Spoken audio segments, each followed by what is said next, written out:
এরপর এখানে আপনার কান্ট্রিটা সিলেক্ট করে দিবেন, বাংলাদেশ থেকে হলে বাংলাদেশ দিবেন, ইন্ডিয়া থেকে হলে ইন্ডিয়া। তো আমি বাংলাদেশ সিলেক্ট করে ইয়েস বাটন একটি ক্লিক করে দিচ্ছি। এখন এখানে আপনার ল্যাঙ্গুয়েজটা সিলেক্ট করে দিবেন, এরপর আবার ইয়েস বাটন একটি ক্লিক করবেন, এরপর আবার ইয়েস বাটন একটি ক্লিক করব। এখন আমাদেরকে এখানে একটি অ্যাকাউন্ট তৈরি করতে হবে। অ্যাকাউন্ট তৈরি করার জন্য নিচে প্রোফাইল আইকন রয়েছে, এখানে একটি ক্লিক করব। এখন এই বাটন একটি ক্লিক করব। এখন দেখতে পাচ্ছেন আমরা এখানে দুইভাবে অ্যাকাউন্ট তৈরি করতে পারবো, জিমেল দিয়ে আর মোবাইল নাম্বার দিয়ে। তো আমি জিমেল দিয়ে করব, এজন্য জিমেলটা সিলেক্ট করে দিচ্ছি। এরপর এখানে আপনার জিমেলটা লিখে দিবেন, এখানে একটি স্ট্রং পাসওয়ার্ড দিবেন, সেম পাসওয়ার্ড এখানে আবার লিখে দিবেন। তো আমি সবগুলো লিখে দিচ্ছি। তো আমি সবগুলো লিখে দিয়েছি। এখন এই বাটনে একটি ক্লিক করব। এখন দেখতে পাচ্ছেন আমাদের অ্যাকাউন্টটি তৈরি করা কমপ্লিট। এখন ইয়েস বাটনে একটি ক্লিক করব। আমাদের কান্ট্রিটা এখানে বাংলাদেশ সিলেক্ট করাই রয়েছে, আমরা শুধু ইয়েস বাটনে একটি ক্লিক করব। এখন উপরে দেখতে পাচ্ছেন অ্যাকাউন্টটি তৈরি করার সাথে সাথে কিন্তু আমাদেরকে একটি বোনাস দিয়ে দিয়েছে। তো এখন দেখিয়ে দিব এখানে আমরা হোয়াটসঅ্যাপ অ্যাকাউন্ট অ্যাড করে রাখলে আমাদেরকে কত করে দিচ্ছে, এটা দেখার জন্য একটু নিচে চলে আসবো। এখন দেখতে পাচ্ছেন একটি হোয়াটসঅ্যাপ অ্যাকাউন্ট 24 ঘন্টা অ্যাড করে রাখলে আমাদেরকে কত করে দিচ্ছে।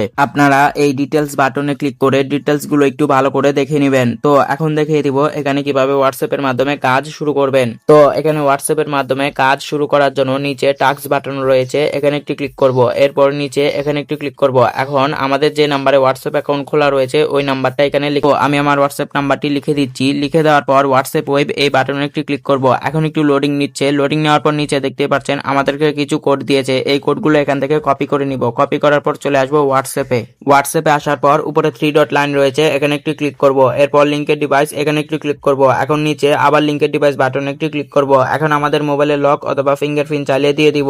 এরপর নিচে এখানে একটি ক্লিক করব। এখন আমরা যে কোডগুলো কপি করে এনেছিলাম ওইগুলো এখানে লিখে দিব। লিখে দেওয়ার পর দেখতে পাচ্ছেন একটু লোডিং নিচ্ছে। লোডিং নেওয়ার পর দেখতে পাচ্ছেন আমাদের নাম্বারটা ওখানে অ্যাড হয়ে গিয়েছে। এখন আমরা আবার সাইটের মধ্যে চলে আসব।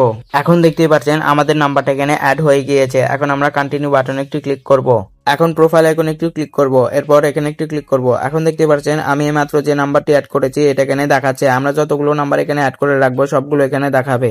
তো এখন দেখিয়ে দিব এখানে কাজ করার পর কিভাবে বিকাশ ও নগদের মাধ্যমে পকেটে নেবেন। এর জন্য প্রথমে আপনার প্রোফাইল আইকনে একটু ক্লিক করবেন, এরপর এখানে একটু ক্লিক করবেন। তো এখন দেখতেই পাচ্ছেন এখান থেকে আমরা মিনিমাম 268 হলেই বিকাশ অথবা নগদের মাধ্যমে নিয়ে নিতে পারবো। এর জন্য প্রথমে আমাদেরকে এখানে বিকাশ অথবা নগদের নাম্বারটি অ্যাড করতে হবে। নাম্বার অ্যাড করার জন্য প্লাস আইকন রয়েছে, এখানে একটু ক্লিক করবেন। এরপর এখান থেকে সিলেক্ট করে দিবেন বিকাশ নাকি নগদের মাধ্যমে নিতে চাচ্ছেন। এরপর এখানে আপনার নাম লিখে দিবেন, এখানে বিকাশ অথবা নগদের নাম্বারটা লিখে দিবেন, এখানে একটি জিমেল লিখে দিবেন, সেম নাম্বারটা এখানে আবার লিখে দিবেন। এরপর সেভ আইকনে একটি ক্লিক করবেন, তাহলে আমাদের নাম্বারটা এখানে সেভ হয়ে যাবে।